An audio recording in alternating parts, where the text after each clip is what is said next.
Hello, and welcome to another episode of Schooling Around. I'm Danielle Smith. And I'm Alexis Ware. We have a full lineup for you this week, so let's get started.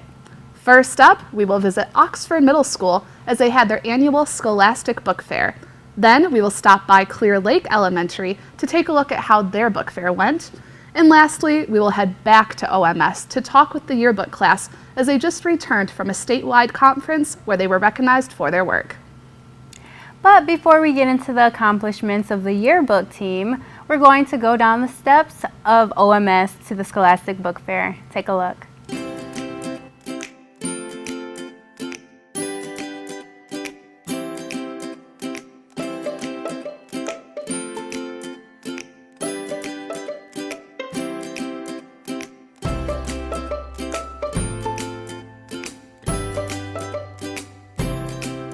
Hi everyone, we're here at OMS annual book fair. It's bringing back a few memories. I actually miss my own book fairs now. Just looking behind me at the Diary of Wimpy Cat books, I literally had every single one except for, I don't think I had this one. This one might be a new one, the Third Wheel.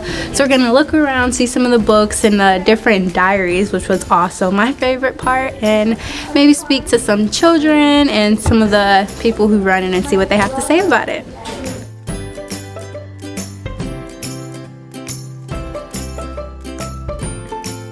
All right, so I am here with Chris, a volunteer at the Scholastic Book Fair. Chris, how long have you been volunteering here?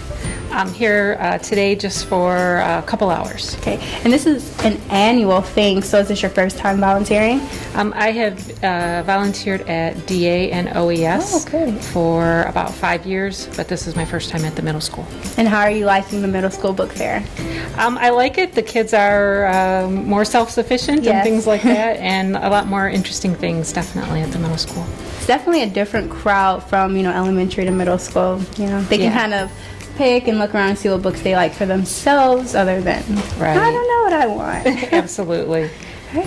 So I was looking around here. It's a few books that I saw growing up that was in my Scholastic Book Fair, but we have a few new things over here. Can you tell us about all the new things that Scholastic is incorporating?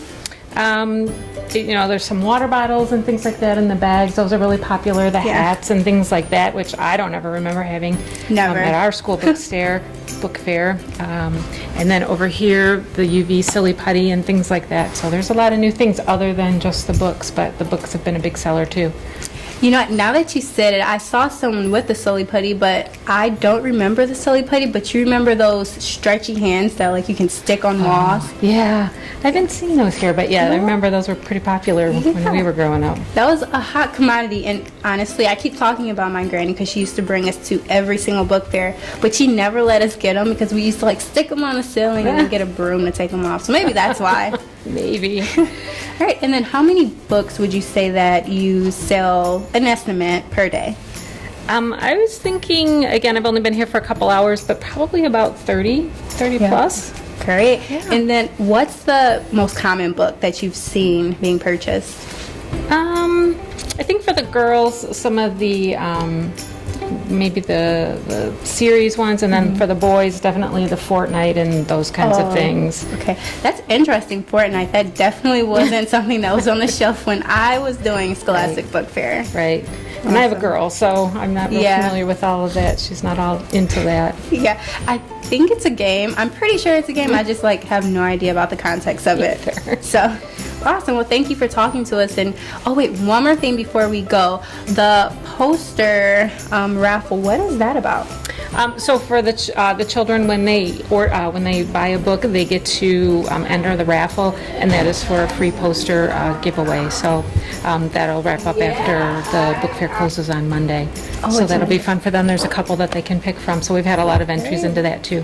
And that's for every child when they purchase one. Yeah, when they purchase a book. A book, great. So if they purchase 5, that's 5. I think the limit was 2, if I remember correctly. So if if they purchased 2 or more, they got 2 entries. Mm-hmm. Awesome. And then are these the posters behind us? Well, the posters for the giveaway are here posted right here. But then yes, we have other posters for sale. Great. Awesome. Well, thank you so much. We're going to take a look around and possibly catch up with a student if we can. Great. Thanks. Thank you.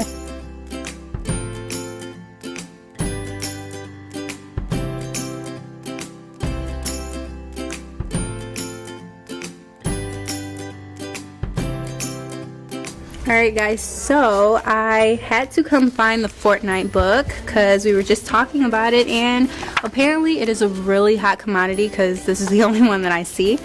I don't know, it's just really interesting to see how books in general, especially with the Scholastic Book Fair, have changed since I've been in them and I've like gotten books from here. I'm not exactly sure what this is. I think maybe it's a cheat code book, or maybe it just explains more about the game. But whatever it is, it's really cool, and it's just another way to show how Scholastic is incorporating like student interest, what they'll read about, because I don't think for the most part kids really realize that they're still reading, even though they're like looking at pictures and looking at things that interest them. They're still, you know, becoming better spellers and readers by purchasing these books. It was so great to be back at the Scholastic Book Fair and see especially one author in particular, Mary Dollingham. She does a particularly scary type of book, but I mean, at that age, it's not really that scary. So it was really cool to see they still incorporated older books with some of the newer ones. And I've always loved the book fairs when I was a kid. You know, that's the place to go to experience books that you haven't heard of yet, or maybe the library doesn't have yet, as well as possibly find books in a series that you haven't seen yet. That way you can continue on. Right, and don't go anywhere yet. We're going to jump right into the Clear Lake Elementary School Scholastic Book Fair now to see what the kids thought of the event. Alright, we are here at Clear Lake Elementary Scholastic Book Fair. We were just at the middle school, so we are going to take a look and see how it looks at an elementary school level. Just behind me, we are waiting for the doors to open. We might even get to speak with some of those students and parents, so stay tuned. Alright, so we are here at the Scholastic Book Fair. What does it mean to you as a parent to have a book fair come to your child's school? It's important so that way the kids can see other things besides what's in the library and be able to pick things that are important to them and read at home. And do you look forward to the book fair every year? I do, but this is my first time with my little one, so this is my first time at Clear Lake, so This is very exciting, and it's really great to see a lot of parent volunteers too. And now it hasn't quite opened up yet, but it will in a few minutes. So what are you most excited for, especially to be a volunteer this year? Just to see what the kids are interested in, so that way I know what to focus on for my child as well.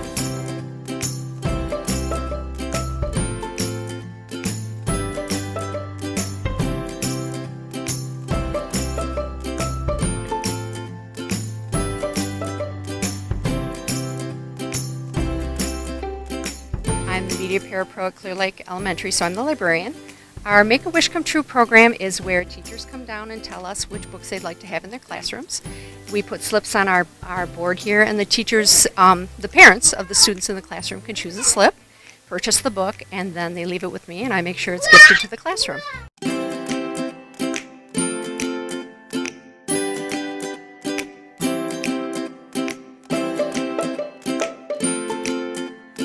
Alright, so I'm here with Malin. Malin, what do you think of the book fair?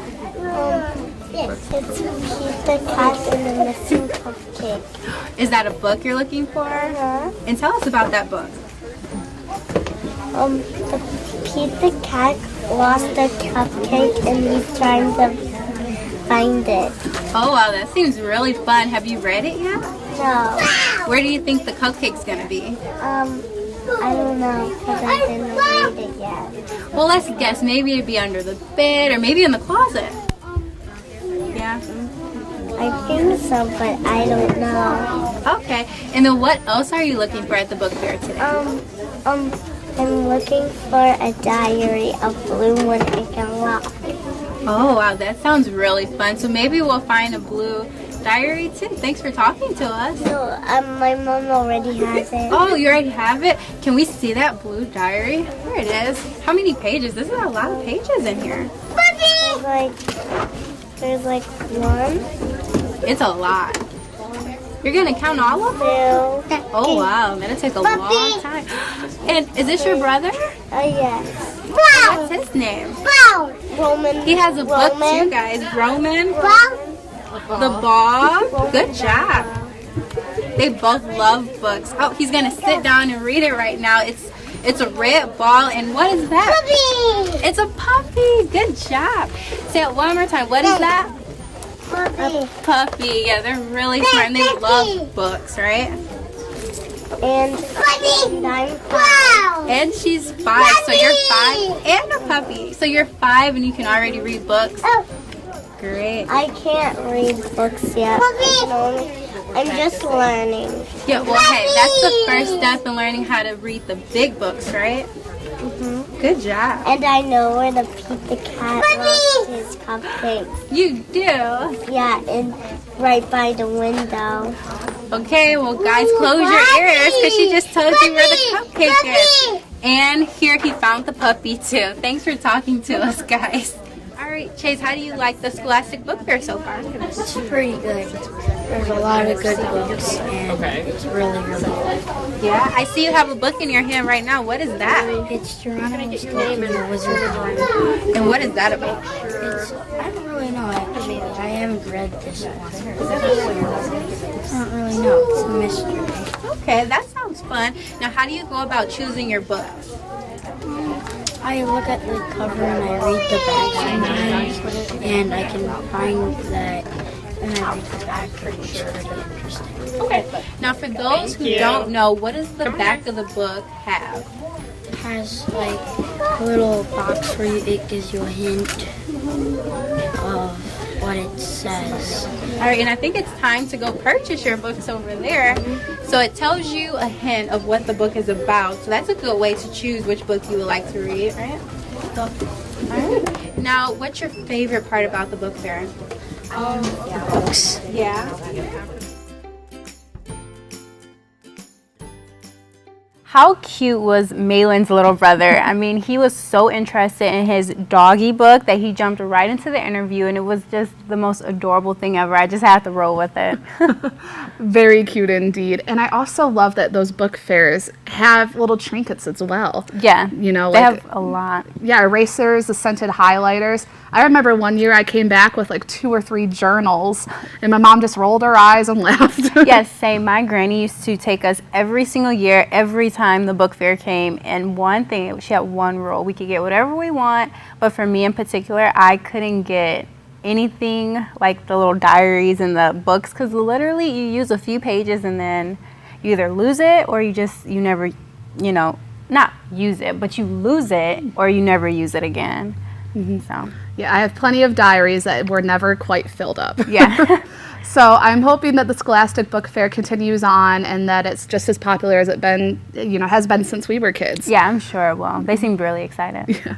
But next up, we went back to OMS to visit the yearbook class. They just got back from the MIPA conference, and I was able to speak with a few students who received awards, as well as talk to the teacher about the ins and outs of creating a yearbook. But first, we're going to take a quick break. Stay tuned.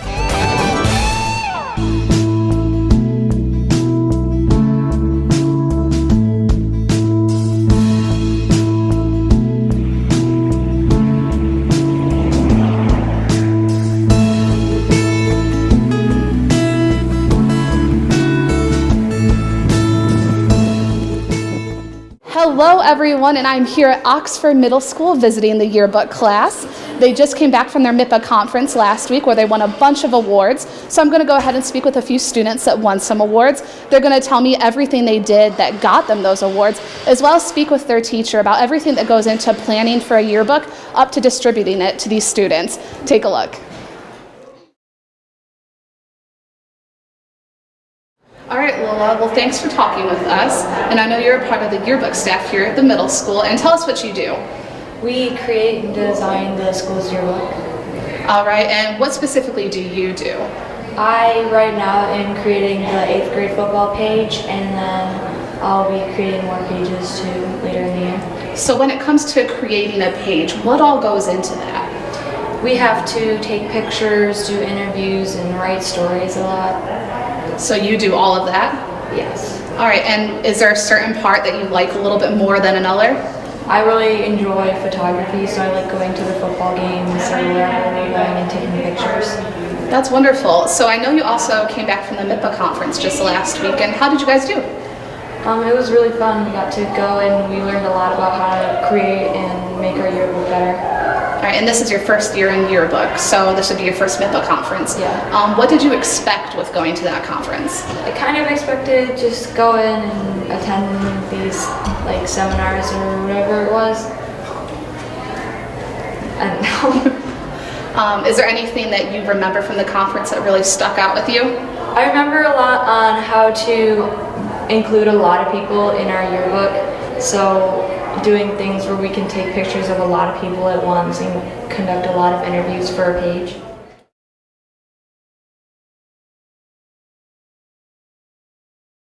All right, next I am with Maggie and Grace here, who are both also on the yearbook staff at the middle school, and they both actually won awards from the MIPA conference that we've been hearing a little bit about. So go ahead and tell me, Maggie, what that all entailed and what award you got. So we got the best yearbook 2-page spread, and so what that means is they selected our page out of all the 2-page spreads from last year, and they thought it best represented our school and our yearbook staff.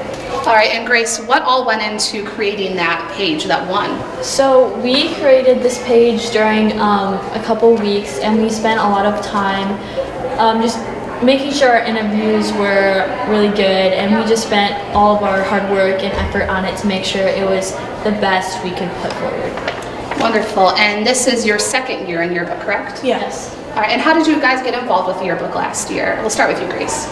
We got nominated by some of our teachers from last year that thought we'd do good in the program and would help it be good for the next year, so we could be role models for the class that just came in this year. All right, and you, Maggie? One day we were in class and they just called us up and introduced us and told us that we showed outstanding performance, and they thought that we would be good representatives from the 7th grade class. All right, and what is your favorite part of being on yearbook? Do you have a favorite activity you do, whether that be writing or photography? What is your interest? My favorite part of yearbook is probably interviewing and taking pictures, because I feel like it's not as stressful as writing a page, but you can still express yourself really well in the pictures. And what about you, Grace? My personal favorite part of yearbook is honestly just the story, writing the story, because you can really express yourself throughout it, and you can also incorporate other people's quotes and ideas throughout your own writing. All right, and how did you guys each get your positions in the yearbook staff? Were you assigned what you would be doing on staff, or did you kind of get to choose? Well, when we joined, the whole class had already chosen, so we got to choose from what was left over, our topics, and then from there we just got to choose for the rest of the year. And do you think yearbook or journalism and photography is something you guys will want to continue on maybe and do a career out of? Yeah, I would definitely like to look into some type of journalism for college or even the rest of my life, because I really enjoy doing it. All right, and what about you, Maggie? I agree with her. I think that journalism is fun, and if we wouldn't have been picked last year, I don't know if I would have taken yearbook this year, so I'm very happy that we got that opportunity. All right, so what word of encouragement would you give to other students that aren't in yearbook right now that might be considering it, or maybe their teachers approach them saying that they would be a good fit, but they just might be a little hesitant to join? What would you tell them? I would say definitely go for it. It was one of the most impactful experiences that I had in my 7th grade year. It really just made me so much more of a well-rounded student, and I also made a really good friend out of it. So I just think, honestly, just go for it, because it's something that can really impact your life. All right, and Maggie, last word. I would say pretty much the same thing, and if you were hesitant, I think that you should just go for it, because there's not much that can go wrong, and then you just might end up liking it and making a career out of it. Okay, well, wonderful. And congratulations, ladies, on your awards again. That is remarkable, because this is a statewide competition, isn't it? Yeah. So, I mean, think of all of those schools that they had to compete against, and both of them won awards for that. So, good job, yearbook staff. Keep doing what you're doing, and we're excited to see what you guys do as you enter high school. Thank you. Okay, now I'm done. Over here, I will be able to see that you tagged them. I will, before I submit, I will click on every single one of these photos. Okay? So, how long have you been running the yearbook here at the middle school? 18 years. Well, when I first started doing the yearbook, we didn't do any of it on the computer. About 15 years ago-ish, they started a web-based program through the publishing company that we work with. So all of the work that the kids do is on the computer. So just really making adjustments in how we edit the photos, the technology that they have to use, Photoshop, and then the software that the publishing company has a pretty good photo editing software as well. So I've just had to really teach kids more skills on how to edit and brighten and the contrasts in photos. Okay, it's a long process. So in September, actually, the previous school year, I selected the yearbook staff. They have to apply. They have to be able to show me their writing skills and their photography skills. Since it's a class here, it's really a writing course on top of yearbook design. So they have to be able to obviously write, and they have to be able to take photos. So when the school year starts, we sort of divide up responsibilities, who's going to be in charge of what. In the previous school year, I get 2 7th graders at semester time, so they're naturally become the editors of the book since they've already learned the bulk of what needs to be done. They can help me facilitate things, troubleshoot computer issues, so on and so forth. So they kind of take the lead on that.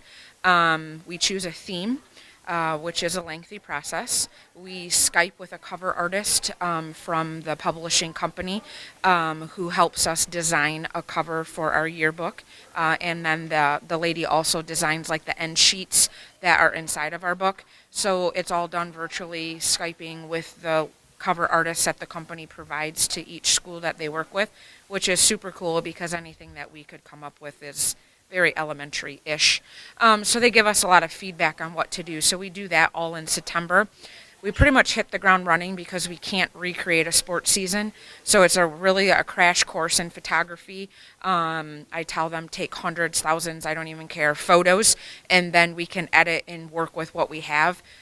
Just trying to teach them just the different angles and rules of third and lighting, and they take about 500-600 that are terrible, and then they quickly realize, like, I've cut people's heads off and ears, and the lighting was terrible. Oh, it rained at the football game.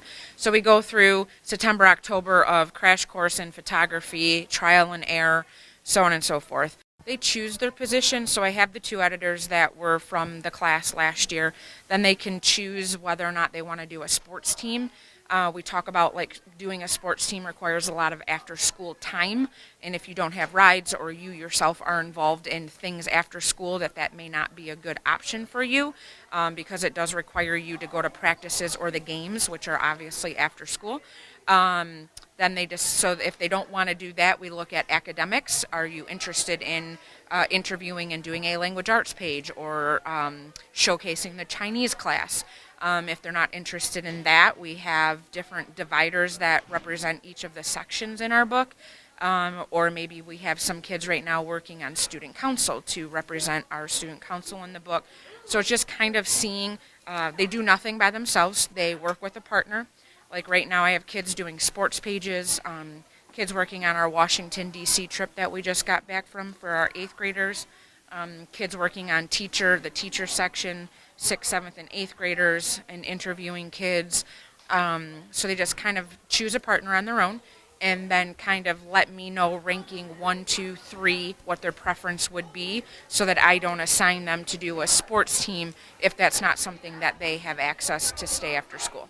It's 100% student-led with a lot of guidance in showing them. We just went to a journalism conference at Michigan State University where they were presented with well-established yearbooks. So then when they look at those things and look at our previous yearbooks, then they can see like where do we want to go and what do we want to do and how do we want to accomplish. They chose, like this year we're doing a blue and gold book. They chose that. They chose the theme. Like they met in small groups, came up with ideas, then each group presented out, and kind of we blended things together. So that was chosen by them. When we Skyped with the cover artist, they kind of presented her with their ideas, and then she put something together based on, feedback. So it was very much interacting, the cover artist with my kids. Not the entire class, because 31 would be a bit, but just a handful of kids based on the small group discussions that they had. And how do you think the students benefit by attending the MIPA conference? I think that they realize more and more how real world the class is, and that they are able to put their own thoughts and like what they want to accomplish into practice. So they had a lot of questions for the presenters. They were very much, one of the speakers even came and talked to me after the session and said she was so impressed with how much my students knew about font design, and that they should not have a bajillion fonts all over the pages and in the book, that she was very impressed with their knowledge in color schemes. So I felt like everything that we've done up to this point gave them a baseline knowledge to just continue to grow. At the conference, like they learned, how we can, what are the best ways to include more kids than what we currently include in the book. So they came back with a plethora of ideas that now we can sit down and hash out as a staff. Like, what are we going to do? We are going to stop interviewing the same students, like we're making lists and kind of tallying up the high-profile kids that are always interviewed and eliminating that from happening. So that was one of the really big things that they learned at the conference. Now, while that may not be a huge thing, but when we have 1,100 kids in our school, it's a really big thing if you have an X number of kids that don't get a quote or don't get a picture or don't get a caption or aren't interviewed for anything, that we have to find the best ways that we can to include a good portion of the students in our school. Well, thank you so much. I know that was a lot, but it was a lot of information. I appreciate it. These students are so hard at work when it comes to, gathering photos, designing pages, and even proofing the material to make sure everything's in order to distribute to the students by the end of the school year. Yeah, and they work so hard at making sure that all of the students are accounted for and every single student in the building is inside the yearbook, at least once, if not multiple times. So yeah, and really cool. Mrs. Blaskowski, the yearbook teacher, she brought up a good point that they make a valiant effort to make sure that students aren't in the yearbook more than other students, to make it fair and even, especially at this age, because you have these yearbooks for life. So you want to make sure everyone feels valued and is included in those. So kudos to the Oxford Middle School yearbook staff. Yeah, and if you can imagine how big Oxford Middle School really is, and to go through and make sure that every single student in the grade and and the rest of the school is in the yearbook, that's a lot of work for these kids, and they do an amazing job. I can't wait to see their hard work actually come to fruition. And now it's time for the weekly recap. One of the weekly recaps from last week is actually the camp food drive. I know it was in the middle school as well as some of the elementary schools, and they did a wonderful job at it. And actually, one thing that I did notice while we were going and looking for those for the camp food drive is that they also have a Blessings in the Backpack thing, which you guys are going to hear a little bit more about next week. But just the the charity work that not only the kids participate in, but the rest of the families and their families, throughout the holidays is something really, really great to see. Absolutely. We're so excited for you to see that as well. I know Lexus had the opportunity to speak with the person in charge of that, so stay tuned for that. But also, the Oxford High School Theater presented their fall production of Little Women, which obviously most people know that title based on the famous novel of the same name. Mm-hmm. And is there something going on at your school that you think we should know about? If so, let us know. Take a photo or a quick video from the event and post it to our Facebook page with a brief description for your chance to be featured on our next episode. And that about does it for this week's episode of Scrolling Around. We hope that you all had a very special Thanksgiving spent with family and friends. Until next time, I'm Alexis Ware. And I'm Danielle Smith. We'll see you next time.